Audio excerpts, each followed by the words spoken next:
இனி summer holidays கண்ணு கால் GT ஹாலிடேஸ்க்கு பண்ணு. GT Holidays, South India's #1 travel brand. Vikatan நேயர்களுக்கு அன்பு வணக்கங்கள். நான் உங்கள் பிரேம். தமிழ்நாடு மற்றும் புதுச்சேரியினுடைய 40 மக்களவை தொகுதிகளுடைய கள நிலவரம் எப்படி இருக்குது, ஒவ்வொரு தொகுதியிலையும் வேட்பாளர்கள் என்ன மாதிரி தாக்கத்தை ஏற்படுத்திட்டு இருக்காங்க, இந்த மாதிரியான விஷயங்கள்லாம் தொடர்ச்சியா நம்மளுடைய நட்ச நிலவரம் அப்படிங்கிற ஒரு பகுதியில பார்த்துக்கிட்டு இருக்கிறோம்.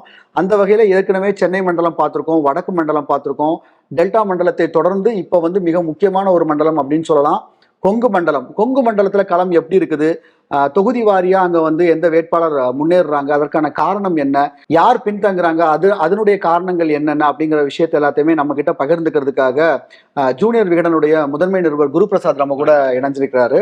ஸோ தொடர்ந்து நம்ம பேசலாம். கொங்கு மண்டலத்துல முதலாவதா நம்ம பார்க்க போற தொகுதி அப்படின்னு பாத்தீங்கன்னா ஈரோடு தொகுதி. ஈரோடு தொகுதியை பொறுத்த வரைக்கும் திமுக சார்பா பிரகாஷ் இங்க வேட்பாளராக இருக்கிறாரு. அதிமுகவை பொறுத்த வரைக்கும் ஆற்றல் அசோக்குமார், அதாவது தேர்தலுக்கு கொஞ்ச நாள் முன்னாடி கட்சியில சேர்ந்து வேட்பாளராக அறிவிக்கப்பட்டவர் ஆற்றல் அசோக்குமார். பாஜகல இருந்து அவர் கட்சி மாறி அங்க போனாரு.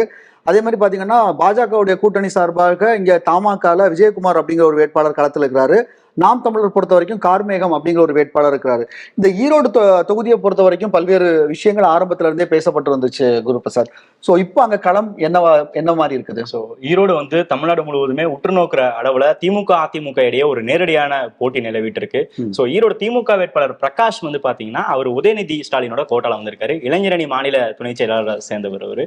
ஸோ அவருக்கு வந்து பாத்தீங்கன்னா அங்க கட்சிக்குள்ளேயே வந்து அவங்க லோக்கல்லேயே பலத்த எதிர்ப்பு இருந்திருக்கு. உதாரணமா ஈரோடு சிட்டிங் மினிஸ்டரான முத்துசாமிங்கிறவருக்கும் இவருக்கும் வந்து நேர் எதிர் அரசியல்ல. சோ அவரோட எதிர்ப்பையும் மீறி உதயநிதி கோட்டால் அவருக்கு கொடுத்தாங்க. சோ ஆரம்பத்துல அவங்களுக்கு வந்து உள்கட்சி பிரச்சனைகள் நிறையவே இருந்துச்சு. சோ அதெல்லாமே அவங்களுக்கு ஒரு பின்னடைவை ஏற்படுத்துமோங்கிற மாதிரி தான் களம் பார்க்கப்பட்டுச்சு.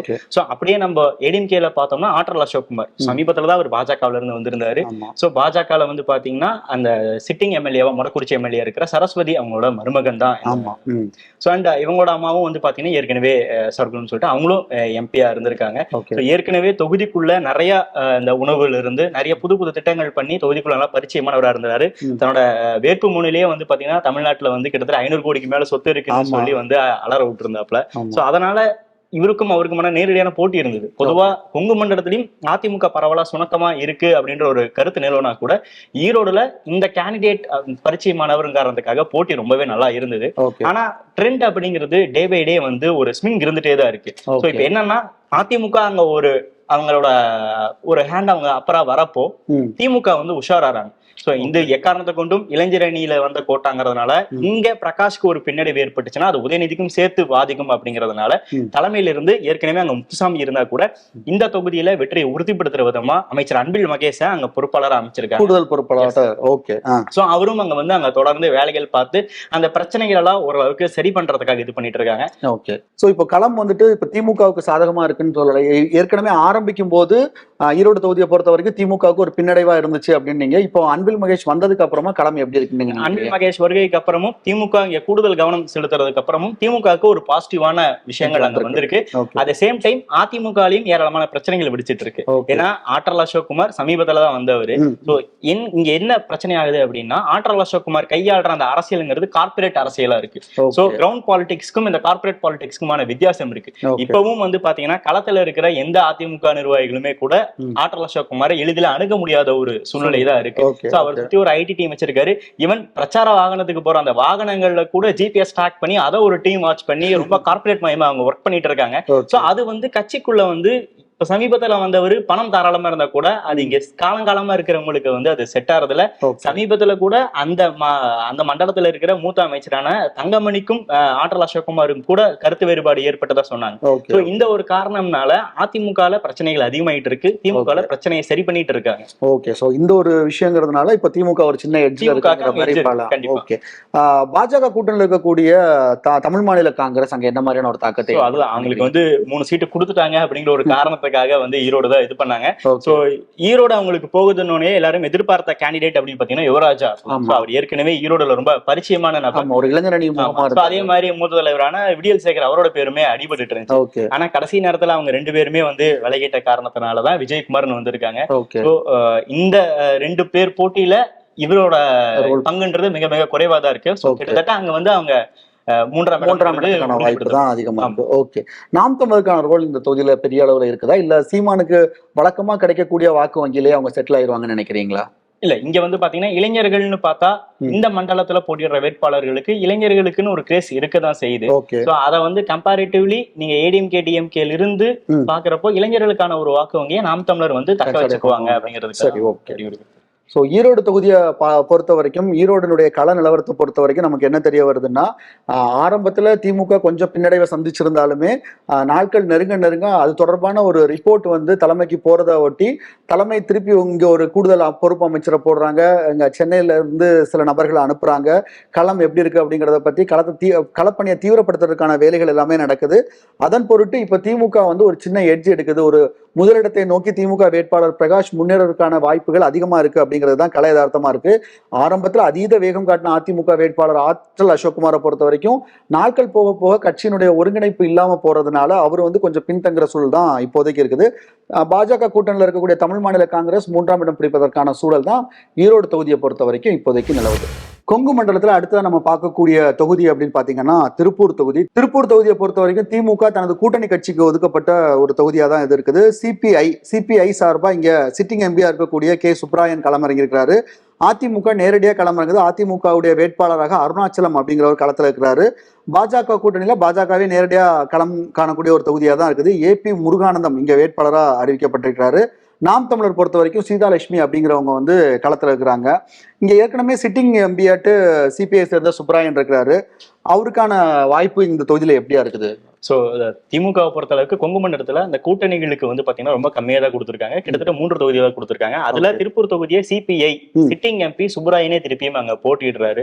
ஸோ என்னதான் எதிர்ப்பு ஓட்டுகள் எல்லாமே இருந்தா கூட நடக்கிற சூழ்நிலை பாத்தீங்கன்னா இன்னைக்கு தேதிக்கு இந்த தேர்தலில் மோஸ்ட் லக்கேஸ்ட் பர்சன் அப்படின்னு எடுத்துக்கிட்டா நம்ம சிபிஐ வேட்பாளர் சுப்ராயனை சொல்லலாம். ஏன்னா கட்சியோட விதிகளை தளர்த்தி தான் அவருக்கு வந்து திருப்பி இந்த போட்டியிடுறதுக்கான வாய்ப்பை கொடுத்தாங்க. ஸோ அதே மாதிரி ஆப்போசிஷனும் ரொம்ப வீக்கா இருக்காங்க. அவரோட செயல்பாடுகள் வந்து பாத்தீங்கன்னா அதிருப்தி இருந்தாலும் கூட அவரை எதிர்த்து போட்டியிடுற இடங்கள்னு பாத்தீங்கன்னா வீக்கஸ்டா தான் இருக்காங்க. சோ அதிமுகல போட்டியிடுற அருணாச்சலம்க்கு அவங்களோட சீனியர்கள் கிட்ட இருந்தே அந்த அளவுக்கு சப்போர்ட் வரல அப்படிங்கிற ஒரு சூழல் தான் இங்க நிலவுது. ஓகே, சோ ஓரளவுக்கு சுப்ராயனுக்கு ஒரு கம்ஃபர்டபுளான வின்னா இருக்கிறதுக்கான வாய்ப்பு தான் இருக்குன்னு நினைக்கிறீங்களா? கண்டிப்பா அவர் வெற்றி பெறதுக்கான வாய்ப்பு அதிகமாக இருக்குது. ஓகே, இப்போ 2ஆம் இடம் பொறுத்த வரைக்கும் ஒரு சின்ன கேள்வி இருக்குது. ஏன் அப்படின்னா அதிமுகவுக்கு சீனியர் சைட்ல இருந்து பெரிய அளவு சப்போர்ட் இல்லை அப்படின்னு சொல்றீங்க. பாஜகவுடைய கூட்டணியில இருந்து ஏபி முருகானந்தம் நிற்கிறாரு. திருப்பூரை பொறுத்த வரைக்கும் மோடி ஏற்கனவே வந்து ஒரு பிரச்சாரம் பண்ண ஒரு தொகுதியாகவும் இருக்குது. பாஜகவுக்கு ஓரளவுக்கு அங்க ஒரு சின்ன வாக்கு வங்கி இருக்கிறதே நம்மளால பார்க்க முடியுது. அப்படி இருக்கக்கூடிய சூழல்ல பாஜக இங்க 2ஆம் இடத்துக்கான போட்டியில எதுவும் இருக்குன்னு சொல்லலாமா? என்ன காரணம் அப்படின்னா பாஜக சார்பில் போட்டியிடுற ஏபி முருகானந்தம் வந்து கோவையை சேர்ந்தவர். திருப்பூர் தொகுதிக்கு வந்து பாத்தீங்கன்னா ஒரு நியூ ஃபேஸ் தான். அண்ட் என்னதான் வந்து பாத்தீங்கன்னா அதிமுக இன்னைக்கு சுணக்கமா இருந்தா கூட அந்த ஏரியால வந்து அதிமுக செல்வாக்குங்கிறது பெரிய லெவலுக்கு குறைந்த பாரம்பரியமான வாக்கு இருக்கு. அண்ட் வந்து பாத்தீங்கன்னா கேண்டிடேட் பொறுத்த அளவுக்கு 2 பேருமே வந்து அந்த தொகுதிக்கு வந்து புதுமுகங்கள் மாதிரிதான். அருணாச்சலமும் முன்னாள் அமைச்சர் கேசி கருப்பன் அவரோட கோட்டாலதான் இவர் வராரு. இருந்தாலும் ஏபி முருகானந்தத்துக்கான வாய்ப்பு ஏன் குறைவா இருக்குன்னா அவர் முழுக்க முழுக்க கோயம்புத்தூரை சேர்ந்தவர். அண்ட் அவர் அடுத்தடுத்து நிறைய சர்ச்சைகள்லயும் சிக்கிட்டு இருக்காரு. அந்த அதிகாரிகளை மிரட்டி அவர் வழக்கு பதிவு பண்ணதுல இருந்து ஆரம்பிச்சு எல்லா இடங்களும் அவருக்கு வீக்கா இருக்கிறதுனால இந்த இடங்கள்ல செகண்ட் அண்ட் தேர்டுக்கு வந்து பாத்தீங்கன்னா ஒரு கிளியரான மார்ஜின் இருக்கு. ஓகே ஓகே, ஸோ திருப்பூர் தொகுதியை பொறுத்த வரைக்கும் கலை யதார்த்தம் என்னவா இருக்கு அப்படின்னு பாத்தீங்கன்னா சிட்டிங் எம்பியா இருக்கக்கூடிய சுப்ராயனுக்கான வாய்ப்பு தான் வந்து கொஞ்சம் அதிகமா இருக்கிறத நம்மளால பார்க்க முடியுது. அதற்கு கூட்டணி பலம் அப்படிங்கிறது ஒரு காரணமா இருக்குது. பெரிய அளவு அதிருப்தி இல்லை அவர் மேல. அப்படியே அதிருப்திகள் இருந்தாலும் அது இந்த முறை கேபிட்டலைஸ் பண்ற மாதிரி அதிமுகலையோ இல்ல பாஜகலையோ ஒரு வேட்பாளர்கள் அறிவிக்கப்படலை அப்படிங்கிறது ஒரு கலை யதார்த்தமா இருக்குது. அதிமுகவுக்கு கிடைக்கக்கூடிய பாரம்பரியமான வாக்குகள் இருக்கு இல்லையா, அந்த வாக்குகள் மூலமாகவே அருணாச்சலம் வந்து 2ஆம் இடம் பிடிப்பதற்கான சாத்தியங்கள் இருக்குது. இன்னொரு பக்கம் பாஜக வேட்பாளர் ஏபி முருகானந்தம் அவர் ஒரு நோன் ஃபேஸா இருந்தாலும் பக்கத்து மாவட்டத்தை சேர்ந்தவர் அப்படிங்கிற ஒரு விஷயம் இருக்குது.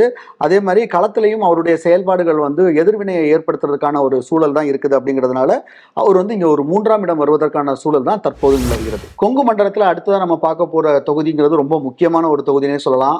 மலை பிரதேசம் நீலகிரி தொகுதி. நீலகிரி தனி தொகுதியை பொறுத்த வரைக்கும் திமுகவில் சிட்டிங் எம்பியா இருக்கக்கூடிய முன்னாள் மத்திய அமைச்சராக இருக்கக்கூடிய ராசா களமிறங்கியிருக்கிறாரு. அதிமுகவை பொறுத்த வரைக்கும் முன்னாள் சபாநாயகர் தனபால் அவருடைய மகன் தமிழ்ச்செல்வன் அவர் களமிறங்கியிருக்காரு. லோகேஷ் தமிழ்ச்செல்வன் அவர் களமிறங்கியிருக்காரு. பாஜகவை பொறுத்த வரைக்கும் பாஜக இங்க ரொம்ப நீண்ட காலமா தீவிரமா களப்பணியாற்றிய ஒரு வேட்பாளரை இறக்கியிருக்காங்க. மத்திய அமைச்சராக இருக்கக்கூடிய எல் முருகன் களமிறங்கியிருக்கார். அதே மாதிரி நாம் தமிழர் பொறுத்த வரைக்கும் ஜெயக்குமார் அப்படிங்கிற ஒரு வேட்பாளர் களத்தில் இருக்கிறாரு. நீலகிரி பொறுத்த வரைக்கும் ரொம்ப ஒரு டஃப்பான ஒரு களமாக தான் பார்க்கப்படுது. ஆரம்பத்துல இருந்தே இந்த களம் வந்து ரொம்ப தீவிரமா இருக்கும். ஏன்னா ஏற்கனவே நம்ம நிறைய பேசினபடி பார்க்குறப்போ எல் முருகன் வந்து இங்க தீவிரமா வேலை பார்த்துட்டு இருந்தாரு. திடீர்னு அவரை வந்து மாநிலங்களவைக்கு மாத்தினாங்க. அப்போ அவர் இங்க இறங்கலையா அப்படிங்கிற மாதிரி வந்துச்சு. அப்புறம் பார்த்தா திடீர்னு வேட்பாளர் பேட்டியில ஒரு சர்ப்ரைஸ் ஃபேக்டரா திருப்பி உள்ள வந்திருக்காரு. நீலகிரி களம் எப்படி இருக்கு? நீலகிரி ஃபைட்டுங்கிறது தேர்தலுக்கு முன்னாடி எல்லாருக்குமே தெரியும். இது வந்து ராசா வர்சஸ் எல் முருகன்றது வந்து அப்ப இருந்தே அந்த களத்தை வந்து சூடோட வச்சிட்டு இருக்கு.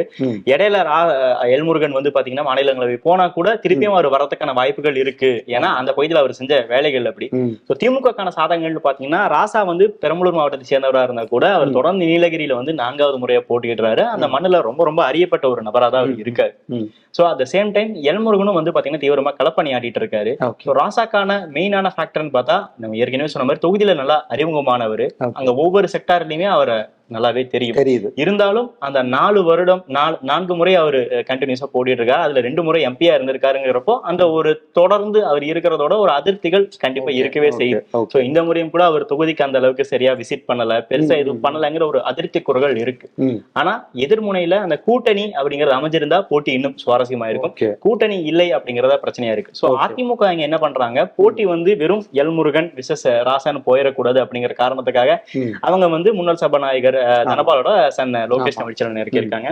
சோ அதிமுக இது எப்படி ஒரு செல்வாக்கான பிரச்சனையை பாக்குறாங்கன்னா, ராசா வந்து சமீப காலமா வந்து அதிமுக தலைவர்களை தொடர்ந்து அவர் பேசிட்டு இருக்கிற காரணத்துக்காக இந்த பகுதியை பொறுத்த அளவுக்கு நீலகிரி தொகுதியை 2ஆ பிரிக்கலாம். மலைப்பகுதியில ஒரு மாதிரியாகவும் கீழே இருக்கிற சமவெளி பகுதி ஒரு மாதிரியாகவும் இருக்கும். மலைப்பகுதியில திமுக செல்வாக்கு இருந்தாலும் கூட கீழே இருக்கிற அந்த சமவெளி பகுதிகளில் அதிமுக நல்ல செல்வாக்கோட இருக்காங்க. சோ அங்க இந்த 2 பேர்த்துக்குமான ஃபைட்டை கொடுத்து களத்தையே மாத்தறக்கான தன்மை அதிமுக கிட்ட இருக்கு. சோ அந்த ஒரு ஸ்ட்ராட்டஜியோட தான் அவங்க இறங்கியிருக்காங்க. ஓகே. சோ எல் முருகன் ஏற்கனவே நம்ம பேசின மாதிரி ஒரு மாநிலங்களவைக்கு தேர்ந்தெடுக்கப்பட்ட சில மாதங்கள்லயே இங்க மீண்டும் வேட்பாளராக அறிவிக்கப்பட்டிருக்கார். அவருடைய பணிகள் அங்க எப்படி இருக்குது? அதான் இந்த ஃபைட் க்ளோஸா போறதுக்கான ஒரே ரீசன் எல் முருகன் தான். அவர் வந்து இந்த ஒரு தேர்தலுக்காக அவர் வேலை செஞ்ச அந்த போட்ட இது பெரிய விஷயம். ஏன்னா கடந்த 10 வருஷமாவே அவர் நீலகிரி தொகுதியை போக்கஸ் பண்ணி நிறைய விஷயங்கள் பண்ணிட்டு இருக்காரு. இன்ஃபேக்ட் அவர் பாஜக மாநில தலைவராக ஆறதுக்கு முன்னாடி தேசிய தாழ்த்தப்பட்டோர் ஆணைய துணைத் தலைவராக இருந்தாரு. அப்பவே பாத்தீங்கன்னா இந்த சமவெளி பகுதிகளில் அருந்ததியர் சமுதாயம் வந்து பிரதானமா இருக்காங்க. சோ முருகனும் அருந்ததியர் சமுதாயத்தை சேர்ந்தவர் தான். அப்ப இருந்தே அருந்ததி சமுதாயத்தோட நெருங்கி பழகிற ஒரு இதை ஏற்படுத்திட்டே தான் இருக்காரு. அண்ட் கடைசி 2 வருஷமா அவர் முழுக்க மத்திய அமைச்சர் ஆனதுக்கு அப்புறமா அந்த தொகுதிக்கு அதிக அளவுல அவர் ஸ்பெண்ட் பண்ணியிருக்காரு. முகாம் அலுவலகங்கள் ஓபன் பண்ணதுல இருந்து ஒவ்வொரு சமுதாயமா வேலை பார்த்திருக்காங்க. இப்போ ஒரு அருந்ததியர் சமுதாயம்ங்கிறப்போ ஒரு பாயிண்ட்டுக்கு போனோம் பிரச்சாரம் பண்ணோன்ற மாதிரி சம்பிரதாயத்துக்கான அரசியலா இல்லாம நுணுக்கமான அரசியல் பண்றாங்க. அந்த அருந்ததியர் சமுதாயத்துல இருக்கிற ஒவ்வொரு காலனிகளுக்கும் நேரடியா போய் அங்க அந்த மக்களோட தெலுங்கு மொழியிலேயே அவர் பேசுறாரு. அவங்க வீட்டுக்கே போய் அவங்க கிட்டே பேசி முக்கியமா அந்த மக்கள் கிட்ட அதிமுகவோட தாக்கம் இருக்கு. இன்னும் ரெட்டலைக்கின்ற செல்வாக்கு அங்க இருக்கிறதுனால அவர் ரொம்ப இறங்கி போய் எம்ஜிஆருக்கு நீங்க இத்தனை நாள் பண்ணீங்க சரி, பட் இப்ப இதுதான் சூழ்நிலை, எங்களுக்கு சப்போர்ட் பண்ணுங்கன்னு அவர் ரொம்ப இறங்கி பேசிட்டு இருக்காரு. அண்ட் அங்க இருக்கிற ஒவ்வொரு செக்டார்லயுமே இதே மாதிரி நுணுக்கமான அரசியல் அவங்க கையாளுறாங்க. உதாரணம் மைக்ரோ மேனேஜ்மெண்ட் மாதிரி கண்டிப்பா பண்றாங்க. ஏன்னா அங்க வந்து மேட்டுப்பாளையம் தொகுதியில ஒகுலிக குடர் சமுதாயம் அவங்களும் ஒரு குறிப்பிட்ட அளவுல இருக்காங்க. சமீபத்துல அந்த அயோத்தி ராமர் கோவில் இது பண்ணப்போ இங்க இருக்கிற அந்த சமுதாயத்தை சேர்ந்த முக்கியமான தலைவர்களை கூட்டு போய் அவங்க மரியாதை பண்ணிருக்காங்க. இந்த மாதிரி அந்த நுணுக்கமான அரசியல் அவங்க பண்றதுதான் இந்த போட்டியை வந்து இன்னும் தீவிரமாக்கி இருக்கு. சோ இப்ப நீலகிரியை பொறுத்த வரைக்கும் நீங்க வந்து ஒரு மும்முனை போட்டி நிலவரதுக்கான சூழல் இருக்கு அப்படின்னு சொல்றீங்க. ராசா, தமிழ்ச்செல்வன், எல் முருகன் அப்படின்ட்டு. இதுல முதலிடத்திற்கான போட்டியில யார் 2 பேர் இருப்பான்னு நினைக்கிறீங்க? களம் என்ன மாதிரி இப்போது இருக்கிற சூழ்நிலைக்கு வந்து பாத்தீங்கன்னா ராசா விசஸ் எல் முருகன் அப்படிங்கிறது முதல் 2 இடங்களுக்கான போட்டியா இருக்கு. அதிமுக வந்து செல்வாக்கா இருந்தா கூட அந்த செல்வாக்க அவங்க அறுவடை பண்ற லெவலுக்கு அவங்க களப்பணிகள் இங்கேயுமே சுணக்கமா இருக்கிறத நம்மளால பார்க்க முடியுது. அதனால 3ஆம் இடத்துக்கான வாய்ப்பு அதிமுக தான் இருக்குது. ஸோ நீலகிரி தனி தொகுதியை பொறுத்த வரைக்கும் ஏற்கனவே சொன்னோம், இது வந்து ஒரு ஸ்டார் தொகுதி அப்படிங்கிறதுக்கு எல்லா தகுதியும் உள்ள ஒரு தொகுதி தான். ஏன்னா ஒரு முன்னாள் மத்திய அமைச்சர் இப்போ இருக்கக்கூடிய ஒரு மத்திய அமைச்சர் மோதக்கூடிய ஒரு தொகுதியாக இருக்குது. இதுக்கு நடுவில் அதிமுக வலுவாக இருக்கக்கூடிய ஒரு களமாகவும் நீலகிரி இருக்குது. அப்படி பார்க்குறப்போ இந்த தொகுதியை பொறுத்த வரைக்கும் ஒரு வலுவான போட்டி இருக்கிறது தான் நம்மளால பார்க்க முடியுது. குறிப்பாக முன்னாள் மத்திய அமைச்சர் ராசாவுக்கும் சரி, இப்போ மத்திய அமைச்சராக இருக்கக்கூடிய எல் முருகனுக்கும் இடையில முதலிடத்தை யார் பிடிக்கிறது அப்படிங்கிறதுக்கு மிக கடுமையான ஒரு போட்டி இருக்குது. இறுதி கட்டம் வரைக்கும் இதுல சில மாறுதல்கள் இருக்கும். யார் வெற்றி பெற்றாலும் வாக்கு வித்தியாசம் பெரிய அளவுல இருக்காது அப்படிங்கிறது தான் இப்போதைய கள நிலவரமா இருக்குது. அதே மாதிரி பாத்தீங்கன்னா இங்க ஒரு கடுமையான போட்டி கொடுக்கக்கூடிய லோகேஷ் தமிழ்ச்செல்வனும் பாத்தீங்கன்னா ஒரு 3ஆம் இடத்துல தான் செட்டில் ஆக முடியுது. ஏன்னா இங்க 2 பெரிய வேட்பாளர்கள் மோதுறதுனால இப்போதைக்கு ஒரு 3ஆம் இடம் வருவதற்கான சூழல் தான் நிலவுது. இந்த ஒரு மும்முனை போட்டி 3 பெரிய கட்சிகள் வந்து வலுவா மோதக்கூடிய இந்த களத்துல வந்து நாம் தமிழர் பொறுத்த வரைக்கும் ஒரு பெரிய ரோல் எடுக்க முடியல. நாம் தமிழரை பொறுத்த வரைக்கும் இங்க வந்து சீமானுக்கு அந்த ஒரு ஃபர்ஸ்ட் டைம் ஓட்டர்ஸ்லாம் நிறைய சப்போர்ட் இருக்கிறத பார்க்க முடிஞ்சுது. அந்த வழக்கமான கிடைக்கக்கூடிய வாக்குகள் தான் கிடைக்குமே தவிர முதல் 3 இடங்கள்ல அது பெரிய அளவு தாக்கத்தை ஏற்படுத்தாது அப்படிங்கிறது தான் இப்போதைய கள நிலவரமா இருக்குது. கொங்கு மண்டலத்துல மிக முக்கியமான ஒரு தொகுதியை அடுத்து கோயம்புத்தூர் தொகுதி கிட்டத்தட்ட தமிழ்நாட்டில் எல்லாருமே எதிர்பார்க்குற ஒரு தொகுதியா கூட அது மாறி இருக்கு அப்படின்னு சொல்லலாம். களம் அந்த மாதிரி அமைஞ்சிருக்காங்க. திமுக பொறுத்த வரைக்கும் கடந்த தேர்தலில் கூட்டணிக்கு கொடுத்த ஒரு தொகுதி, இந்த முறை அவங்க திரும்ப நாங்களே இறங்குறோம் அப்படின்னு சொல்லிக்கிட்டு அவங்க திருப்பி வந்திருக்க ஒரு தொகுதியாக தான் இருக்குது. திமுகவில் நேரடியாக கணபதி ராஜ்குமார் அப்படிங்கிற ஒரு வேட்பாளர் களத்தில் இருக்கிறாரு. அதிமுக பொறுத்த வரைக்கும் கொங்கு மண்டலத்தில் ரொம்ப வலுவாக இருக்கக்கூடிய கட்டமைப்பு ரீதியாக அமைப்பு ரீதியாக ரொம்ப வலுவாக இருக்கக்கூடிய ஒரு தொகுதியாக தான் கோவை தொகுதியை பார்க்க முடியும். அப்படிப்பட்ட கோவைக்கான வேட்பாளராட்டு சிங்கை ராமச்சந்திரன் அறிவிக்கப்பட்டார். பாஜகவும் இங்கே நேரடியாக களமிறங்குது. பாஜக கூட்டணியில் பாஜக சார்பாக மாநில தலைவர் அண்ணாமலையே இங்கே வேட்பாளராக அறிவிக்கப்பட்டார். அதுக்கப்புறம் தான் இந்த தொகுதியினுடைய கவனம் வந்துட்டு ஒட்டுமொத்தமாக எல்லா இடத்துக்குமே போக ஆரம்பிச்சுது. அதே மாதிரி நாம் தமிழர் பொறுத்த வரைக்கும் நாம் தமிழர்ல கலாமணி அப்படிங்கிற ஒரு வேட்பாளர் களத்துல இருக்கிறாங்க. குரு, உங்களுடைய சொந்த ஊரும் கூட, ரொம்ப முக்கியமான ஒரு பகுதியும் கூட தமிழ்நாட்டுல. சொல்லுங்க, கோயம்புத்தூர் களம் எப்படி இருக்கு இன்னைக்கு தேதிக்கு? தமிழ்நாட்டுல எல்லாரும் எதிர்பார்க்கிற ஒரு முக்கியமான தொகுதியா கோவை தொகுதி இருக்கு. தமிழ்நாட்டுல மும்முனை போட்டி ரொம்ப தீவிரமா இருக்கிற ஒரு தொகுதிகள்ல கோவையும் ஒண்ணு. சோ திமுகவை பொறுத்த அளவுக்கு அவங்க எப்பவுமே வழக்கமா கூட்டணிக்குன்னு ஒதுக்கப்படுற கோட்டால இருக்கிற கோவை தொகுதியை இந்த தடவை பிஜேபி போட்டியிடுது, அதுவும் அண்ணாமலை போட்டியிட போறான்னு தெரிஞ்சு அவங்க நேரடியா இறங்கியிருக்காங்க. சோ அவங்க ஒரு பிளானோட தான் இறங்கியிருக்காங்க. கணபதி ராஜ்குமார் கோவையோட முன்னாள் மேயர். அதை தாண்டி அந்த மாவட்டத்துக்கு பொறுப்பு அமைச்சரா இருந்த செந்தில் பாலாஜியோட கோட்டால தான் உள்ள வந்திருக்காரு. இப்பவும் அண்ணாமலையும் நிறைய இடங்கள்ல சொல்லிட்டு இருக்காரு, செந்தில் பாலாஜி சிறையில இருந்தா கூட அவர் ஆலோசனை கொடுக்கிறாரு அப்படிங்கறதுதான். சோ இப்பவும் அதற்கான வாய்ப்புகள் அதிகமா இருக்குன்றதான் களத்திலேயே நம்ம பாக்குறோம். கணபதி ராஜ்குமார் மேயரா இருந்தனால அவர் ஏற்கனவே சிட்டில ரொம்பவே பழக்கமானவர். ரூரல்ல வந்து பாத்தீங்கன்னா அந்த அளவுக்கு ஒரு பரிச்சயம் இல்லாத ஒரு நிலை இருக்கு. ஏன்னா அதிமுகவிலும் சரி பாஜகவிலும் இளைஞர்களை வேட்பாளர்களா இருக்காங்க. சோ அதனால இளைஞர்கள் கிட்ட அந்த தாக்கம் கொஞ்சம் கம்மியா இருக்கு. பட் இருந்தாலும் கூட ரொம்ப டீசென்டான ஒரு இமேஜை கொண்டவர், எந்த சர்ச்சையிலுமே சிக்காதவருங்கிறதுக்காக போறாங்க. சோ அவங்களை பொறுத்த அளவுக்கு அண்ணாமலையோட பேரையே சொல்ல வேண்டாம், அண்ணாமலை பேரையே சொல்லாம நம்ம வெறும் பாஜக 10 வருஷம் ஆட்சியில இருந்து அந்த பிரச்சனைகள் தொழில் நகரங்கள் அதை மட்டும் சொல்லிட்டு போலாங்கிற ஒரு ஸ்ட்ராட்டஜியை கையாண்டுட்டு இருக்காங்க. ஆனா கூட வரக்கூடிய டிஆர்பி ராஜா டெய்லி அண்ணாமலை அடிச்சிட்டு இருந்தாரு. அவர் ஆரம்பத்துல வந்து பாத்தீங்கன்னா பாஜக எதிர்க்க தான் நாங்க வந்தோம், மதவாத சக்தி தான் எதிர்க்க வந்தோம்னு சொன்னாரு. பட் அடுத்தடுத்த பேட்டிகளை பாத்தீங்கன்னா எங்க திமுகக்கும் அதிமுகக்கும் இடையே தான் போட்டிங்கிறத டிஆர்பி ராஜா சொல்லிட்டாரு. டிஆர்பி ராஜாவோட ரோல் என்னன்னா இது தொழில்துறை சார்ந்த நகரம்ங்கிறதுனால அவர் உள்ள வர்றாரு. சோ கிரவுண்ட் ஒர்க்ல செந்தில் பாலாஜியோட ஆலோசனை இருந்தா கூட கிரவுண்ட் ஒர்க்லயுமே டிஆர்பி ராஜாவோட டீம் அங்க வந்து ரொம்ப நல்லா வேலை செஞ்சுட்டே இருக்காங்க. சோ தொழில் நகரம்ங்கிறதுனால இங்க இருக்கிற குறு சிறு நிறுவனங்கள் வந்து கடந்த 10 ஆண்டுகளாக பாஜக ஆட்சியில ஜிஎஸ்டி உள்ளிட்ட பல்வேறு நெருக்கடி சூழ்நிலைகளை சந்திச்சிருக்காங்க. சோ விலைவாசி உயர்வு அந்த பிரச்சனைகளை நம்ம சந்திச்சு பேசினாலே போதும். அண்ட் மைனாரிட்டிஸ் ஓட்டு இருக்கு, அவங்க ஒரு 12% அங்க இருக்காங்க. சோ அது பத்தாவதுக்குன்னு மகளிர் உரிமை தொகையை ஒரு குறிப்பிட்ட சதவீதம் அவங்களுக்கு கை கொடுக்கும் அப்படின்னு நம்புறாங்க. திமுக மும்முனை போட்டின்ற ஒரு காரணத்துக்காக திமுகவுக்கு வந்து கூட்டணி பலம் வந்து இங்க பெரிய லெவலுக்கு கை கொடுக்குது. சோ அதே நம்ம பிஜேபியில வந்து பார்த்தோம்னா அவங்களுக்கு அந்த பேஸ்ல ஒரு செல்வாக்கான சூழ்நிலை இருந்தா கூட பிஜேபிக்கு இந்த கூட்டணிங்கிறது ஒரு சர்க்கிள் தான் இந்த இடங்கள்ல. அதிமுகவுமே அந்த பெல்ட்ல அவங்க ஸ்ட்ராங்கா இருந்தாலும் கூட்டணிங்கிறது இந்த இடத்தை பொறுத்தளவுக்கு அவங்களுக்கு பெருசா இந்த தேர்தல் அமையல.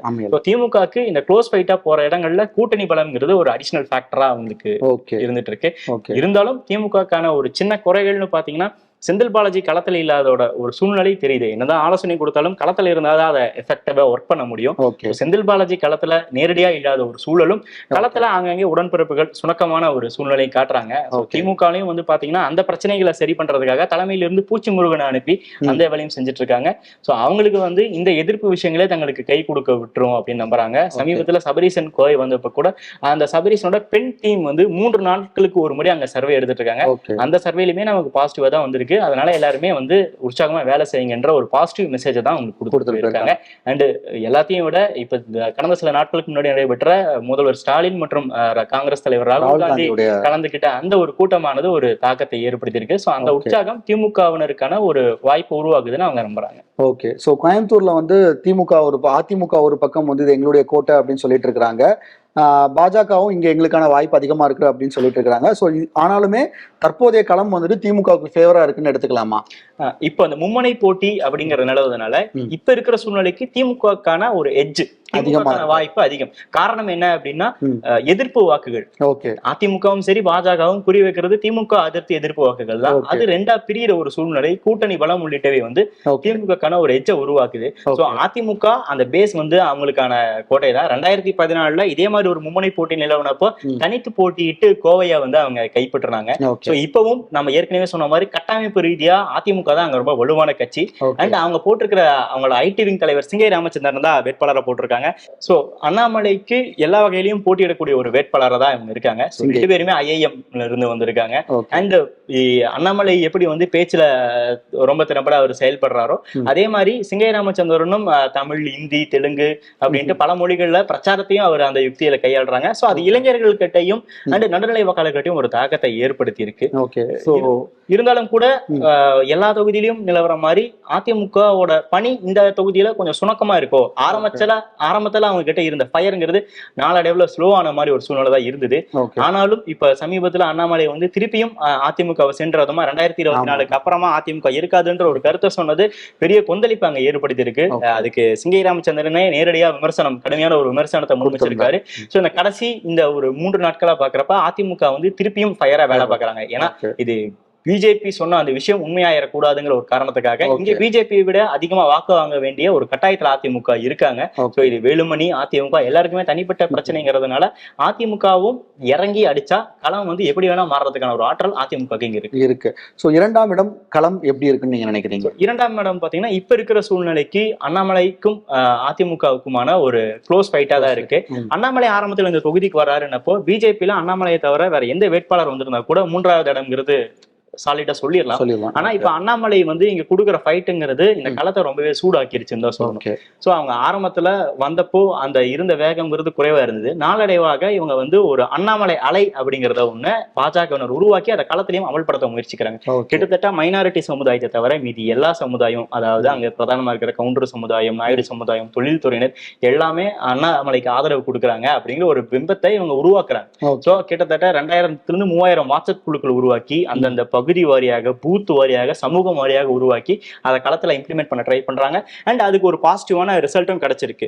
நிறைய இளைஞர்கள் மத்தியில வந்து பாத்தீங்கன்னா அண்ணாமலைக்கு செல்வாக்கு இருக்கு. குறிப்பா ஃபர்ஸ்ட் டைம் ஓட்டர்ஸ் கிட்டையும் சரி, இளைஞர்கள் நடுநிலை வாக்காளர்களுமே சரி, இவர் படிச்சவரா இருக்காரு, வித்தியாசமா இருக்காரு, அவர் பேச்சும் நல்லா இருக்கு, சோ 2 கட்சிகளுக்கும் மாற்றா இவர் நல்லா இருப்பாரு அப்படிங்கிற அடிப்படையில அவருக்கான ஆதரவு கொஞ்சம் பெருகிட்டு இருக்கு. அண்ட் அந்த கோவை தொகுதியில 25% இருக்கிற கவுண்டர் சமுதாயம், சோ அதுல வந்து இந்த தடவை கவுண்டர் சமுதாயத்துல அண்ணாமலைக்கு ஆதரவா கொஞ்சம் அதிகமா இருக்கும் அப்படின்னு எதிர்பார்க்கப்படுது. ஓகே. சோ இப்ப கோயம்புத்தூர் தொகுதியை பொறுத்த வரைக்கும் அங்க நாம் தமிழருடைய செயல்பாடு என்னவா இருக்கு? சோ நாம் தமிழரோட செயல்பாடு பாத்தீங்கன்னா கடந்த 2019 தேர்தல்ல அவங்க கிட்டத்தட்ட 50,000 வாக்குகளை நாம் தமிழர் வாங்கியிருக்காங்க. அப்பவே ஆமா 2019 தேர்தல்ல. 2014 இதே மாதிரி மும்முனை போட்டி நிலவனப்ப அங்க அதிமுகவுக்கும் பாஜகவுக்கும் இடையேயான அவங்க 2 வேட்பாளர்களுக்குமான வித்தியாசம் 40,000 ஓட்டு தான். சோ இந்த தடவை மும்முனை போட்டி நிலவுது. இன்னும் சீமானுக்கு வந்து பாத்தீங்கன்னா கடைசியா பிரச்சாரத்துக்கு வந்துட்டு இருந்தப்ப கூட இளைஞர்கள் மத்தியில அவங்களுக்கு நிறைய செல்வாக்கு இருந்தது. இப்ப போட்டியிடுற கலாமணி வந்து ஏற்கனவே 2021 சட்டசபை தேர்தலில் கவுண்டம்பாளையம் சட்டசபை தொகுதியில் போட்டியிட்டு கணிசமான ஓட்டும் வாங்கியிருக்காங்க. அவங்களும் ஓரளவுக்கு நல்ல வேட்பாளர். சொல்ல போனா இந்த 3 வேட்பாளர்களுக்கு முன்னாடியே கலாமணி வந்து நாம் தமிழர் வேட்பாளராக அறிவிக்கப்பட்ட ஒரு களத்திலையும் அவங்க இறங்கிட்டாங்க. சோ இந்த தொகுதியில அவங்க வாங்குற வாக்குகள் ரொம்ப குரூஷியலா இருக்கும். சோ இதுல பிஜேபியை பொறுத்தளவுக்கு அவங்க ரூரல்ல கொஞ்சம் வீக்கா இருக்காங்க அப்படின்றத தெரிஞ்சுக்கிட்டு தான் ஆரம்பத்துல போட்டிருந்த ஸ்ட்ராட்டஜில இருந்து பிஜேபியும் நிறைய ஸ்ட்ராட்டஜி போடுறாங்க. இப்ப உதாரணத்துக்கு அண்ணாமலை வந்து ஒரு 3 நாட்கள் கோவையிலும் 2 நாட்கள் வெளியூர்லயும் பிரச்சாரம் பண்ண திட்டமிட்டு இருந்தாங்க. ஆனா இப்ப நாளடைவுல பாத்தீங்கன்னா அவர் கடைசி 10 நாட்கள் கோவையில தான் இருக்காரு. சமீபத்துல கூட தேனிக்கு பிரச்சாரம் பண்ணது கூட அவர் ஹெலிகாப்டர்ல போய் ஒரு டீ கிடைக்கிற கேப் வந்தா கூட சூலூர் அந்த மாதிரி புறநகர் பகுதிகளில் போய் தங்களுக்கான செல்வாக்கு அதிகரிக்கணும் அப்படின்னு இது பண்றாங்க. சோ கள நிலவரம் அப்படின்னு பாத்தீங்கன்னா இதுல கோயம்புத்தூருக்குன்னு ஒரு எக்ஸ்க்ளூசிவ் பிளான் வச்சிருக்காங்க. இது எப்படின்னா திமுகவும் ஆளுங்கட்சி அண்ணாமலை எதிர்த்த வெற்றி பெற்றாக வேண்டிய ஒரு கட்டாயத்துல இருக்காங்க. அதிமுகவும் திமுக விட அண்ணாமலையை விட அதிகமா வாக்கு வாங்கணும்னு இருக்காங்க. இந்த 2 கட்சியும் மீறி 3ஆவதா ஒரு பெரிய கட்சியை உருவாகணுங்கிற ஒரு தனிப்பட்ட இதுல அண்ணாமலையும் தீவிரமா வேலை பார்க்கறதுனால அந்த ஸ்வீட் பாக்ஸ்களுமே வந்து பாத்தீங்கன்னா 3 கட்சியுமே பிரத்யேகமான யூகங்களை கையாளுறாங்க. அவங்க வெற்றிங்கிறது 3 பேருக்குமே கட்டாயமா தேவைப்படுறதுங்கிறதுனால அந்த கடைசி கட்டங்கள்ல அது ஏற்படுத்தக்கூடிய தாக்கமே முக்கியமானதா இருக்கும். ஓகே. ஸோ இப்போ பார்க்குறப்போ நீங்கள் சொல்கிறத வச்சு பார்க்குறப்போ கோயம்புத்தூரை பொறுத்த வரைக்கும் திமுக கணபதி ராஜ்குமார் வந்துட்டு வெற்றியை நோக்கி ஒரு ஸ்டெப் அஹெட்ல இருக்கிறாருன்னு சொல்லலாம். ஏன்னா அது ஏற்கனவே உருவாயிருக்கிற கூட்டணி, அந்த கூட்டணியை உடையாமல் அவங்க பார்த்துக்கிட்ட ஒரு விஷயம் எல்லாமே அவங்களுக்கு பாசிட்டிவாக இருக்குது. 2ஆம் இடம் பொறுத்த வரைக்கும் சிங்கே ராமச்சந்திரனுக்கும் பாஜகவுடைய அண்ணாமலைக்கும் ஒரு கடுமையான போட்டி இருக்கிறத நம்மளால பார்க்க முடியுது. இருந்தாலும் அதிமுகவுக்கு இயற்கையாகவே அங்கே உருவாயிருக்கிற ஒரு கட்டமைப்பு அப்படிங்கிறது வந்து ஒரு வலுவை கொடுக்குது. அதே நேரத்தில் எஸ்பி வேலுமணியும் வந்து இங்கே நம்ம வந்து 3ஆம் இடத்துக்கு தள்ளப்பட்டுறோம்னா கொங்கு நம்மளுடைய அதிமுகவுடைய கோட்டை அப்படிங்கிற ஒரு விஷயம் உடையிற சூழல் வந்துடும், அதுவும் அண்ணாமலை கிட்ட போயிடக்கூடாது அப்படிங்கிற ஒரு தீவிரத்தையும் அவர் காட்டுறாரு. இந்த தீவிரம் இங்கே எப்படி இருக்குதோ அதை பொறுத்து தான் இந்த களம் இருக்கும். அந்த வகையில் வந்துட்டு இப்போதைக்கு ஒரு அதிமுக 2ஆம் இடத்துக்கான ரேஸ்ல இருந்தாலுமே அண்ணாமலையும் அந்த இடத்துக்கான போட்டியில மிக முக்கியமா மிக தீவிரமா களமாட்டிட்டு இருக்கிறாரு. மற்ற இடங்களுக்கான பிரச்சாரங்களை வந்துகிட்டு சுருக்கிக்கிட்டு இந்த பயண நேரத்தை வந்து ஹெலிகாப்டர்ல போறது, அதை வந்து சீக்கிரமா திருப்பி இங்க இருந்து மறுபடியும் பிரச்சாரத்தை கோயம்புத்தூர்ல தீவிரப்படுத்துறதுக்கான வேலைகள் எல்லாத்தையுமே அவங்க பண்ணிட்டு இருக்கிற நம்மளால பார்க்க முடியுது. ஸோ கோயம்புத்தூரை பொறுத்த வரைக்கும் திமுகவுக்கு ஒரு கம்ஃபர்டபுளான வின்னுக்கு வந்து ஒரு சின்ன வாய்ப்பு இருக்குதுன்னு தான் சொல்லணும். அதுக்கு மிக முக்கியமான காரணம் அதிமுக பாஜகல இருந்து 2 பேருமே தனித்தனி வேட்பாளராக இருக்கிறதும் ஒரு மிக முக்கியமான சூழலா இருக்குது. 2ஆம் இடத்திற்கு அண்ணாமலையும் சிங்கே ராமச்சந்திரனுக்கும் இடையே மிக கடுமையான போட்டி இருக்குது. இதுதான் கோயம்புத்தூருடைய நிலவரமா இருக்குது. கொங்கு மண்டலத்தை பொறுத்த வரைக்கும் கோவை தொகுதி, நீலகிரி தொகுதி எல்லாம் பார்த்தோம். கிட்டத்தட்ட அதே அளவுக்கு முக்கியத்துவம் வாய்ந்த ஒரு தொகுதியாக தான் பொள்ளாச்சி தொகுதியும் இருக்கு. மிக முக்கியமான காரணம் அதிமுகவுக்கு ஒரு வலுவான வாக்கு வங்கி இருக்கக்கூடிய ஒரு தொகுதியாகவும் இது பார்க்கப்படுது. அந்த வகையில் பொள்ளாச்சியை பொறுத்த வரைக்கும் திமுக நேரடியாக களமிறங்குது. ஈஸ்வரசாமி இங்கே வேட்பாளராக இருக்கிறாரு. அதிமுக பொறுத்த வரைக்கும் கார்த்திகேயன் என்கிற ஒரு வேட்பாளராக இருக்கிறாரு. பாஜக பொறுத்த வரைக்கும் வசந்தராஜன் அப்படிங்கிற ஒரு வேட்பாளர் இருக்கிறாரு. மோடி பிரச்சாரத்துக்கு வரும்போது கூட அண்ணாமலை வசந்தராஜனை மோடி பக்கத்துல இழுத்து விடக்கூடிய அந்த ஒரு பக்கத்துல நில்லுங்க, நீங்க போய் கிட்ட நில்லுங்க அப்படின்னு சொல்லிட்டு விடுற வீடியோ எல்லாம் நிறைய பேர் ஸ்ப்ரெட் பண்ணிட்டு இருந்தாங்க. நாம் தமிழர் பொறுத்த வரைக்கும் சுரேஷ்குமார் அப்படிங்கிற ஒரு வேட்பாளர் களத்தில் இருக்கிறாரு. பொள்ளாச்சி களம் எப்படி இருக்குது குரு? ஏன்னா ஏற்கனவே அது வந்து ஒரு அதிமுகவுக்கு சாதகமான சட்டமன்ற தொகுதிகளையும் பெரும்பாலும் அதிமுக மற்றும் அவருடைய கூட்டணி கட்சிகள் கைப்பற்றின ஒரு தொகுதி அது. அதாவது பொள்ளாச்சி தொகுதி அதிமுக வலுவா இருக்கிற ஒரு பெல்ட் தான். இப்பவும் பாத்தீங்கன்னா அந்த பொள்ளாச்சி நாடாளுமன்ற தொகுதிக்கு உட்பட்ட 6 சட்டமன்ற தொகுதிகள் இருக்கு. அந்த 6 சட்டமன்ற தொகுதியிலுமே அதிமுக எம்எல்ஏக்கள் தான் சிட்டிங் எம்எல்ஏக்கள் இருக்காங்க. அண்ட் எல்லாருமே பெரிய பெரிய முகங்கள். இப்ப தொண்டாமுத்தூர் தொகுதி எடுத்துக்கிட்டீங்கன்னா எஸ்பி வேலுமணி முன்னாள் அமைச்சராக இருக்காரு.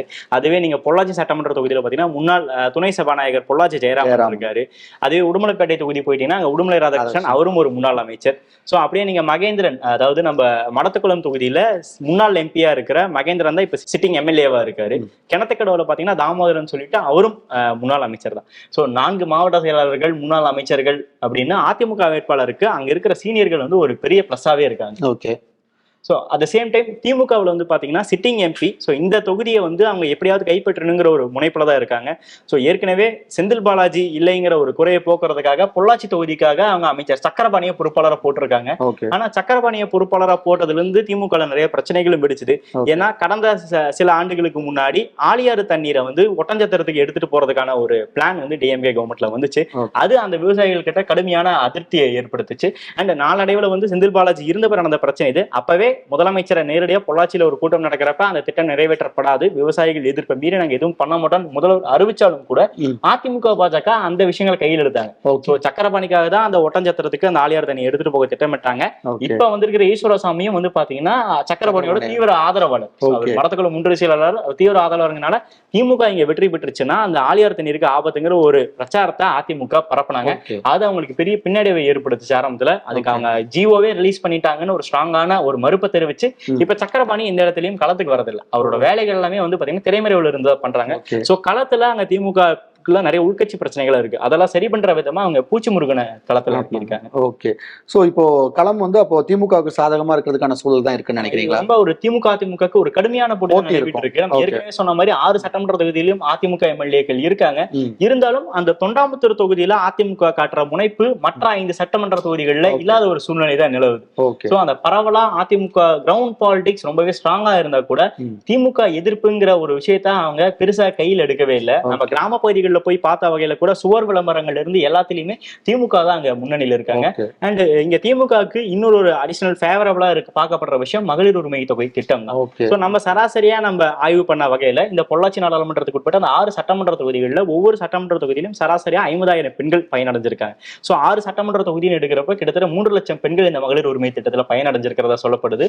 சோ அதுல பாதி ஓட்டு கிடைச்சா கூட 1.5 லட்சம் ஓட்டு அவங்களுக்கு கிடைச்சிடும். சோ அங்கிருந்து அவங்களுக்கு மைனாரிட்டிஸ் ஓட்டு இருக்கு. அண்ட் அவங்களோட கட்சி கூட்டணி கூட்டணி கட்சியோட செல்வாக்கு கட்சி இருக்கு. பலம் இருக்கு. சோ அங்க ஈஸியா அவங்க மார்ஜினை கிராஸ் பண்ணிடுவாங்கன்றதுக்கான ஃபேவரபிளான சிச்சுவேஷன் தான் இருக்கு. ஓகே. சோ அதுக்கு ஏற்ப வகையில ஸ்வீட் பாக்ஸ்லயும் அங்க வந்து தாராளமா களமிறக்கி அவங்க ரொம்ப உற்சாகமாவே தொகுதியை வச்சுட்டு இருக்காங்க. சோ பாஜக வேட்பாளர் வசந்தராஜனுடைய ரோல் என்னவா இருக்கும்னு சோ நினைக்கிறேன்? நம்ம ஏற்கனவே பார்த்தோம், அந்த அண்ணாமலை வந்து பிரதமர் கலந்துகிட்ட அந்த நிகழ்ச்சியில வசந்தராஜனை பக்கத்துல நிக்க வச்சாங்க. சோ அண்ணாமலை கோவையில போட்டியிடுறதால அதோட ஒரு தாக்கமும் கண்டிப்பா பொள்ளாச்சி தொகுதியிலும் இருக்கவே செய்யுது. வசந்தராஜன் அவர் கிணத்துக்கடவு அந்த சட்டமன்ற தொகுதிக்கு உட்பட்ட பகுதியை சேர்ந்தவர். சோ அந்த ஒரு தொகுதியில அங்க பாஜக வேட்பாளர் வசந்தராஜன் அதிகப்படியான ஓட்டுகள் வாங்குவாரு. நம்ம கிராமப்புறங்கள்ல பார்த்த வகையில திமுகவுக்கு அடுத்தபடியா அதிமுக நல்லா செல்வாக்கா இருக்கிற கிராமங்கள்ல கூட அங்க ஒவ்வொரு வீட்லயும் பாஜகவோட ஸ்டிக்கரும் சுவர் விளம்பரங்களும் அதிகப்படியா விட்டிருக்காங்க. சோ களத்துல வந்து பாத்தீங்கன்னா ஸ்வீட் பாக்ஸுகள்ல அதிமுக திமுகவுக்கு இணையாவே பாஜக வேட்பாளரும் சரி பண்ற அவரும் தாராளமா இறக்குறாங்க. சோ பாஜக அங்க கணிசமான ஓட்டுகளை வாங்கினாலும் அவங்களுக்கான சூழ்நிலை பாத்தீங்கன்னா அந்த ஃபர்ஸ்ட் 2 பிளேஸ்ல அவங்க கிடையாது. 3வது இடத்திற்கான வாய்ப்புகள் தான். பொள்ளாச்சி தொகுதியை பொறுத்த வரைக்கும் திமுக வேட்பாளர் ஈஸ்வரசாமி தான் ஒரு ஸ்டெப் அஹெடா இருக்கிறாங்க. அதுக்கு மிக முக்கியமான காரணம் அவங்களுக்கு இயற்கையாகவே அமைந்திருக்க கூட்டணி ஒரு காரணம். அதே மாதிரி அதிமுகவும் பாஜகவும் தனித்தனியா நிக்கிறது ஒரு விஷயம். அதிமுக வலுவா இருக்கக்கூடிய ஒரு களமாக இருந்தாலுமே ஒரு சில சட்டமன்ற தொகுதிகளை தவிர்த்து பரவலாக எல்லா இடத்துலையும் அந்த வேட்பாளருக்கான ஒரு ஆதரவு கிடைக்காத ஒரு சூழல் தான் இருக்குது. பாஜக பொறுத்த வரைக்கும் ஒரு தாக்கத்தை ஏற்படுத்தலாம். ஆனால் அந்த தாக்கங்கிறது வந்து முதல் 2 இடத்துலக்கான ஒரு தாக்கமா இருக்காது, 3ஆம் இடத்துக்கான ஒரு விஷயமா தான் இருக்கும். அப்படிங்கிறது தான் நம்ம பொள்ளாச்சி தொகுதியை பொறுத்த வரைக்கும் பார்க்க வேண்டியதா இருக்கு. கொங்கு மண்டலத்தில் அடுத்து நம்ம பார்க்கக்கூடிய தொகுதி அப்படின்னு பாத்தீங்கன்னா கரூர் தொகுதி. இந்த தொகுதியை பொறுத்த வரைக்கும் தேர்தல் பரபரப்புக்கு முன்னாடியே பரபரப்பான ஒரு தொகுதி அப்படின்னு சொல்லலாம். ஏன் அப்படின்னா இங்க சிட்டிங் எம்பியா இருந்தவங்க காங்கிரஸ் கட்சியை சேர்ந்த ஜோதிமணிக்கு வந்து மீண்டும் இங்க சீட்டை கொடுக்கக்கூடாது அப்படின்ட்டு ஒரு பக்கம் காங்கிரஸுக்குள்ளாலேயே சில அதிருப்திகள் வந்து கடிதங்கள்லாம் அனுப்பப்பட்ட ஒரு சூழல் இருந்துச்சு. இன்னொரு பக்கம் பாத்தீங்க அப்படின்னா இந்த தொகுதியை வந்து திமுக திருப்பி எடுத்துக்கணும் அப்படின்னு சொல்லிட்டு திமுகல இருந்து நிறைய கடிதங்கள் கோரிக்கைகள் எல்லாமே தலைமைக்கு போச்சுது.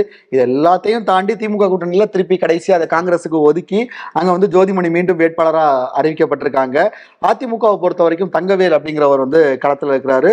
பாஜகவை பொறுத்த வரைக்கும் செந்தில்நாதன் அப்படிங்கிற ஒரு வேட்பாளர் களத்துல இருக்கிறாரு. நாம் தமிழர் பொறுத்த வரைக்கும் கருப்பையா களத்துல இருக்கிறாங்க. ஜோதிமணி பிரச்சாரத்துக்கு போன சில இடங்கள்ல அவங்க சில எதிர்ப்புகளை எதிர்கொண்டிருக்காங்க. கூட்டணி இன்னும் அப்படியே தான் இருக்குது. ஆனா அதே நேரத்துல முன்னாள் அமைச்சர் இருந்த செந்தில் பாலாஜி வந்து இப்ப களத்துல இல்ல, அவர் வந்து ஒரு வழக்குல சிறையில இருக்கிறாரு. இந்த நேரத்துல கரூர் தொகுதி என்ன மாதிரியான ஒரு நிலைமையில இருக்குது? கரூர் தொகுதியை பொறுத்தளவுக்கு நம்ம ஏற்கனவே சொன்ன மாதிரி தேர்தல் அறிவிக்கிறதுக்கு முன்னாடியே வந்து காங்கிரஸே வந்து அந்த தொகுதி ஜோதிமணிக்கு வேணாங்கிற அளவுக்கு சொந்த கட்சியினர் மத்தியிலேயே ஜோதிமணிக்கு பரவாயில்ல எதிர்ப்பு இருந்ததை நம்ம பார்க்க முடியுது. அண்ட் வெறும் காங்கிரஸ் மட்டும் கிடையாது, கரூர்ல காங்கிரஸ்க்கு கொடுக்கறதையோ திருப்பியும் ஜோதிமணிக்கு கொடுக்கறதையோ செந்தில் பாலாஜியோட ஆதரவாளர்களும் விரும்பல அப்படிங்கறது தான் அங்க கலை யதார்த்தமா இருக்கு. ஆனா இந்த எதிர்ப்புகளை மீறி திருப்பியும் காங்கிரஸ்க்கும் திருப்பியும் சிட்டிங் எம்பியான ஜோதிமணிக்கு கொடுத்ததை வந்து அங்க திமுக கூட்டணியில ஒரு சலசலப்பை ஏற்படுத்தி இருக்கு. சோ பல இடங்கள்லயுமே வந்து பாத்தீங்கன்னா ஜோதிமணியோட உடல் மொழியுமே இந்த உள்கட்சி பூசல்னால அவங்க ரொம்ப தளர்ந்துதான் காணப்படுறாங்க. கோவையில நடந்த அந்த ராகுல் காந்தி கலந்துக்கிட்ட அந்த பொதுக்கூட்டத்துல கூட ஜோதிமணியோட உடல் மொழி மிகவும் சோர்வதா காணப்பட்டுச்சு. களத்துல செந்தில் பாலாஜி அதோட ஒவ்வொரு இதுவுமே அவங்க நேரட்டா ஃபீல் பண்ணிட்டு இருக்காங்க. அவங்க எம்பியா இருந்தப்பவும் பெருசா அவங்க செயல்பாடு இல்லைன்ட்டு எல்லா இடங்கள்லயும் அவங்களுக்கு வந்து இப்போ பின்னடைவதா இருக்கு. இருந்தாலும் தன்னுடைய அந்த எந்த ஒரு சர்ச்சையிலும் சிக்காத ஒரு டீசென்டான இமேஜ்ல இருக்கும் அப்படின்னு மக்கள் கிட்ட சென்டிமெண்டா பேசி திருப்பியும் அவங்க ஸ்கோர் பண்றதுக்கான ஒரு சூழல் உருவாக்கிட்டு இருக்காங்க. ஓகே, சமீபத்துல ஒரு பிரச்சாரத்துல பார்த்தேன், நான் வந்து நன்றி தெரிவிக்க இந்த கரூருக்கு திருப்பி வரும்போது செந்தில் பாலாஜி கூட்டிட்டு வருவேன் அப்படிங்கிற மாதிரியான விஷயங்கள்லாம் தோண்டு கிடக்கிற கரூர் டீம் தட்டி எழுப்புறதுக்காக செந்தில் பாலாஜியினுடைய ஆதரவை வந்து மிகப்பெரிய அளவுல அவங்க எதிர்பார்த்திருக்காங்க. அது ஓரளவுக்கு கிடைக்க ஆரம்பிச்சிருக்கு அப்படிங்கிறதும் களத்துல இருந்து வரக்கூடிய தகவலா நம்மளால இருந்துச்சு. பொறுப்பாளராக போட்டிருக்கிற அப்துல்லா எம்பி அவர் தரப்புல இருந்தும் வர தகவல்களும் பாத்தீங்கன்னா இந்த என்ன ஆனாலும் வந்து கரூரும் கோவையும் வந்து செந்தில் பாலாஜியோட டைரக்ட் கண்ட்ரோல்ல இன்னும் இருக்கிறதுனால அங்க வந்து நம்ம தோல்விங்கிறது போயிடக்கூடாதுங்கிறதுக்காக அவங்க கடைசி நேரத்துல அதிரடி காட்டுறதுக்கான வாய்ப்புகள். ஓகே, ஜோதிமணிக்கு நெகட்டிவ் ஆகக்கூடிய விஷயங்களை அதிமுகவோ பாஜகவோ எந்த அளவுக்கு அங்க கேபிட்டலைஸ் பண்ண பாக்குறாங்க? ஏற்கனவே நம்ம சொன்ன மாதிரி ஜோதிமணிக்கான நெகட்டிவ் தான் வந்து பாத்தீங்கன்னா அவங்க 2 பேருக்குமான அஸ்திரமா கையில் எடுத்திருக்காங்க. சோ அதிமுக கேண்டிடேட் வந்து புதியவரா இருந்தா கூட அவர் ஏற்கனவே அந்த பிசினஸ் இதுல வந்து அவர் ரொம்ப பரிச்சயமானவரா இருக்காரு. அதனால அவருக்கான நல்ல செல்வாக்கும் அங்க இருக்கு. ஏற்கனவே அங்க எதிர்ப்பு அரசியல்ல ஈடுபட்டு இருக்காங்க எல்லாருமே செந்தில் பாலாஜி இல்லாத ஒரு களத்தை வந்து தங்களுக்கு சாதகமா பயன்படுத்தினுங்கிறதுக்காக ஸ்வீட் பாக்ஸ்ல ரொம்ப தாராளமாவே இறக்கிட்டு இருக்காங்க. Okay okay, so Karur end result என்னவா இருக்கும் நீங்க நினைக்கிறீங்க? சோ கரூர் எண்ட் பொறுத்தளவுக்கு இங்க நம்ம பிஜேபியோட ரோல் பாத்தீங்கன்னா அண்ணாமலை அவரோட சொந்த மாவட்டம்ங்கிறதுனால அவர் ஏற்கனவே அதிமுக எம்எல்ஏ எலெக்ஷன்ல போட்டிட்டவருங்கிற அடிப்படையில அவரும் அறிமுகமானவரா இருக்காரு. அண்ணாமலை வந்து கோவையில இருந்து கேப் கிடைக்கிறப்ப கரூருக்கு போய் ஆலோசனைகளையும் சொல்லி கொடுத்துட்டு இருக்காங்க. அவங்க என்ன ஃபைட் பண்ணாலும் கூட இது காங்கிரஸ் விசஸ் அதிமுக அதிமுகக்கான ஒரு க்ளோஸ் ஃபைட்டா தான் இருக்கு. ஸோ ரெண்டு பக்கமே வந்து பாத்தீங்கன்னா நிறைய குறைகள் சமமா இருக்கிறதுனால கரூர் பொறுத்தளவுக்கு ஒரு இழுபறியான ஒரு சூழ்நிலை தான் இருக்கு. ஓகே, ஸோ கரூர் தொகுதியை பொறுத்த வரைக்கும் நம்ம ஏற்கனவே பேசின மாதிரி இது ஒரு டஃப் ஃபைட் இருக்கக்கூடிய ஒரு தொகுதியாக தான் பார்க்கப்படுது. ஒரு பக்கம் ஜோதிமணிக்கு அவங்க பிரச்சாரத்துக்கு போற நிறைய இடங்கள்ல அவங்களுக்கு எதிர்ப்பு இருக்கு, சொந்த கட்சியிலேயே எதிர்ப்பு இருக்கு அப்படிங்கிறதெல்லாம் பார்க்கப்படுது. திமுகலையுமே ஆரம்பத்தில் காங்கிரஸுக்கு கொடுக்கக்கூடாது, அப்படியே காங்கிரஸுக்கு கொடுத்தாலும் ஜோதிமணிக்கு கொடுக்கக்கூடாது அப்படிங்கிற எதிர்ப்புகள்லாம் இருந்துச்சு. இது எல்லாவற்றையும் தாண்டி தான் ஜோதிமணி வந்து கடைசி அங்கே வேட்பாளராக அறிவிக்கப்பட்டாங்க. இந்த சூழல்ல இதெல்லாம் அவங்களுக்கு ஒரு நெகட்டிவான ஒரு விஷயமா இருந்தாலுமே குரு சொன்ன மாதிரியே அங்க வந்து செந்தில் பாலாஜியினுடைய சொந்த ஊர் அது. அந்த ஊர்ல அவர் சிறையில் இருந்தாலுமே அவர் கட்டுப்பாட்டில் இருக்கக்கூடிய ஒரு மாவட்டமாக தான் அது பார்க்கப்படுது கட்சியை பொறுத்தவரையில. அப்படியான ஒரு தொகுதியில வந்துட்டு அவங்களுக்கு ஒரு தோல்வி வந்துடக்கூடாது, அப்படியான தோல்விங்கிறது அவங்களை பெரிய அளவுல பாதிக்கும் அப்படிங்கிறதுனால அவங்களுடைய டீம் முழுக்க முழுக்க களமிறங்கிக்கிறத நம்மளால பார்க்க முடிஞ்சது. அதே நேரத்தில் இந்த எதிர்ப்பு விஷயங்களை வந்து முழுமையா நம்ம வந்து எடுத்துக்கணும் அப்படின்ட்டு அதிமுகவும் அங்கே தீவிரம் காட்டுறாங்க. இந்த ரெண்டு விஷயமுமே வந்துட்டு கரூரை பொறுத்த வரைக்கும் போட்டியை ரொம்ப வலுவானதா வச்சிருக்கு. இறுதி நேரம் வரைக்கும் கணிக்க முடியாத சூழலா தான் கரூரை பொறுத்த வரைக்கும் இருக்குது. எண்ட் ரிசல்ட் என்னவாக இருந்தாலுமே அதனுடைய வாக்கு வித்தியாசம் அப்படிங்கிறது மிக மிக குறைவாக தான் இருக்கும். ஒரு டஃப் ஃபைட்டுக்கான தமிழ்நாட்டில் டஃப் ஃபைட்ல இருக்கக்கூடிய ஒரு தொகுதியாக இந்த கரூர் தொகுதி இருக்கும் அப்படிங்கிறது தான் இப்போதைய கள நிலவரமா இருக்குது. கொங்கு மண்டலத்தினுடைய கடைசி தொகுதியாக நாமக்கல் தொகுதி. நாமக்கல் தொகுதியை பொறுத்த வரைக்கும் திமுக தன்னுடைய கூட்டணி கட்சியான கொங்கு மக்கள் தேசிய கட்சிக்கு இந்த தொகுதியை ஒதுக்கி இருந்தாங்க. அங்க வந்து முதல்ல ஒருத்தர் வேட்பாளராக அறிவிக்கப்பட்டார், சூரியமூர்த்தி என்பவர் வேட்பாளராக அறிவிக்கப்பட்டாரு. அதுக்கப்புறமா ஒரு சர்ச்சை வீடியோ, அந்த வீடியோ ஏற்படுத்திய தாக்கம் காரணமாக அந்த வேட்பாளர் மாற்றப்பட்டு அங்க மாதேஸ்வரன் அப்படிங்கிற ஒரு வேட்பாளர் களத்துல இறங்கி இருக்கிறாரு. அதிமுகவை பொறுத்த வரைக்கும் தமிழ்மணி அப்படிங்கிற ஒரு வேட்பாளர் களத்துல இருக்கிறாரு. பாஜக நேரடியாக களமிறங்கக்கூடிய ஒரு தொகுதியாகவும் இருக்கு. இந்த தொகுதியை பொறுத்த வரைக்கும் KP ராமலிங்கம் களத்துல இருக்கிறாரு. நாம் தமிழர் பொறுத்த வரைக்கும் கனிமொழி அப்படிங்கிற ஒரு வேட்பாளர் களத்துல இருக்கிறாங்க. குரு, நாமக்கல் தொகுதியை பொறுத்த வரைக்கும் என்ன மாதிரியான சிச்சுவேஷன் இருக்கு? அந்த வேட்பாளர் மாற்றம் அங்க என்ன மாதிரியான ஒரு தாக்கத்தை ஏற்படுத்தியிருக்கு?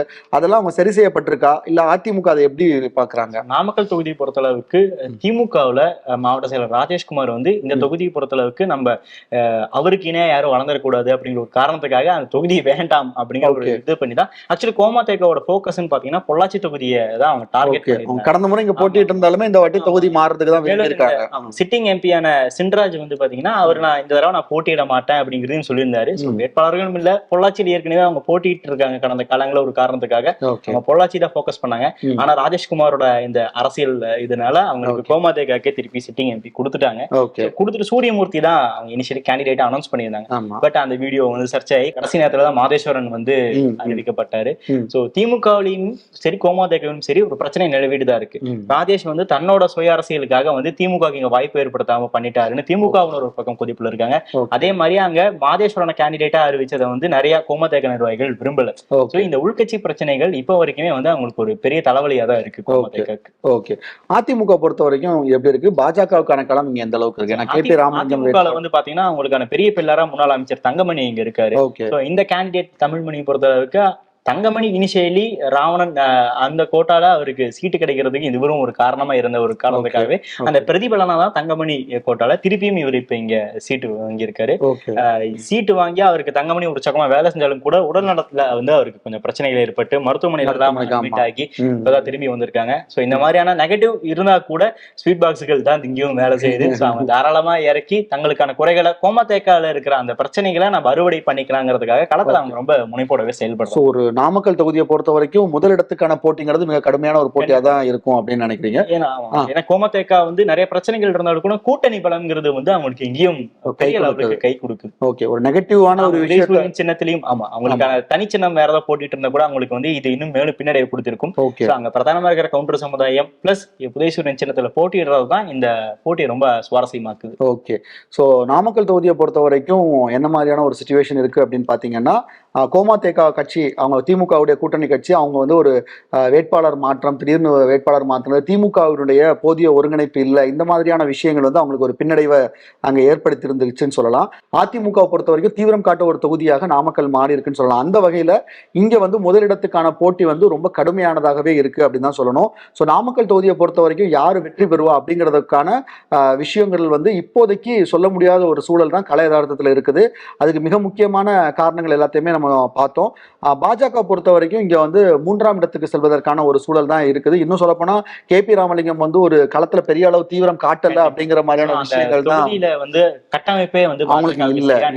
என்னதான் நீங்க பாத்தீங்கன்னா ராஜ்நாத் சிங் எல்லாம் கூட்டு வந்து ரோட் ஷோ நடத்தினாங்க, அவரும் ஏதோ பண்ணாலும் கூட அங்க கட்டமைப்பு இல்லைங்கிறதும் நிர்வாகிகளுக்குள்ளேயே வந்து அவங்களுக்கு பெரிய சுணக்கம் இருக்கிற காரணத்துக்காகவும் அங்க வந்து ஆப்வியஸ்லி இப்ப நாம் தமிழர் அவங்க ஸ்ட்ராங்கா இருக்கிறதுனால 3ஆம் இடமுமே அவங்களுக்கு கிடைக்குமான்ற ஒரு சந்தேகம் தான் அங்க இருக்கு. சோ KP ராமலிங்கம் பொறுத்த வரைக்கும் அவர் வந்து ஒரு 3ஆம் இடத்துக்கான ரேஸ்ல இருப்பாரா அப்படின்னு பார்த்தா அவருடைய அங்க ஒரு அமைப்பு ரீதியாவே அவங்க ரொம்ப வீக்கா இருக்கிறதுனால ஒருவேளை நாம் தமிழர் கடுமையான போட்டி அளிக்கக்கூடிய பட்சத்துல அவங்க கூட அந்த இடத்துக்கு வரலாங்கிற நிலைமை தான் இப்போதைக்கு இருக்குது. ஸோ நாமக்கல் தொகுதியை பொறுத்த வரைக்கும் ஒரு இழுபறியான சூழல் தான் இப்போதைக்கு நிலவுது. கொங்கு மண்டலத்தை பொறுத்த வரைக்கும் ஒவ்வொரு தொகுதி வாரியா ஒவ்வொரு தொகுதியிலையும் என்ன மாதிரியான நிலவரம் இருக்கு, கட்சிகள்ல எந்தெந்த கட்சிகள் தீவிரம் காட்டுறாங்க, யாருக்கு கூட்டணியுடைய ஒருங்கிணைப்பு இருக்குது, அரவணைப்பு இருக்குது, இதெல்லாத்தையும் நம்ம தொடர்ச்சியா பார்த்துட்டு இருந்தோம். அந்த வகையில ஒவ்வொரு தொகுதிகளில் யார் முந்தி வராங்க அப்படிங்கிற விஷயங்கள்லாம் பார்த்தோம்.